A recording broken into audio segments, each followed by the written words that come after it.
আসসালামু আলাইকুম। আসেন একটা জিনিস দেখাই। ধরেন এটা হচ্ছে জাহান্নাম এবং এটা হচ্ছে জান্নাত এবং আপনি এই সিচুয়েশনে আছেন।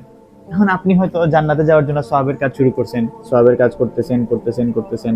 হঠাৎ করে আপনি গুনাহের কাজ করলেন, গুনাহের কাজ করলেন, গুনাহের কাজ করলেন। তারপরে আবার তাওবা করলেন। তাওবা করে আপনি আবার সওয়াবের কাজ শুরু করলেন, শুরু করলেন, শুরু করলেন। আবার আপনি গুনাহের কাজ করলেন, করলেন, করলেন। আবার আপনি তাওবা করে সওয়াবের কাজ করা শুরু করলেন।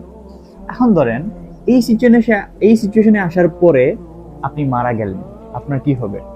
দেখেন, আপাত দৃষ্টিতে মনে হইতেছে না আপনি জাহান্নামের অনেক নিকটে আছেন, কিন্তু এখানে কার নিকটে আছেন এটা বিষয় না। বিষয় হচ্ছে আপনার ডিরেকশনটা কোন দিকে, আপনি কোন দিকে যাইতেছেন।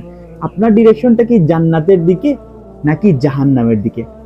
এই জিনিসটা ম্যাটার করে যে আপনি শেষ পর্যন্ত আপনার ডিরেকশনটা কোন দিকে। আপনি কি জান্নাতের দিকে যাওয়ার জন্য প্রস্তুতি নিচ্ছেন নাকি জাহান্নামের দিকে যাওয়ার জন্য প্রস্তুতি নিচ্ছেন?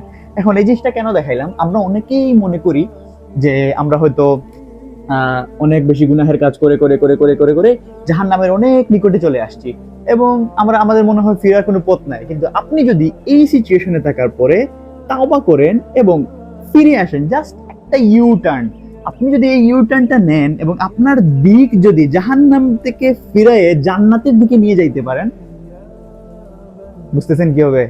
তাইলে কখনোই এইটা ভাবা যাবে না আপনি কোনটার নিকটবর্তী আছেন। আপনি এমন তো সিচুয়েশন হইতে পারে আপনি অনেক সওয়াবের কাজ করতেছেন করতেছেন করতেছেন এবং লাস্ট মুহূর্তে এসে আপনি হয়তো ইউ টার্ন নিয়ে জাহান্নামের কাজ, জাহান্নামে যাওয়ার জন্য যেসব কাজ করা লাগে আপনি সেগুলো করতেছেন এবং এই সিচুয়েশনে আপনি মারা গেলেন। কি হবে তখন? আপনার ডিরেকশনটা কোন দিকে? জাহান্নামের দিকে।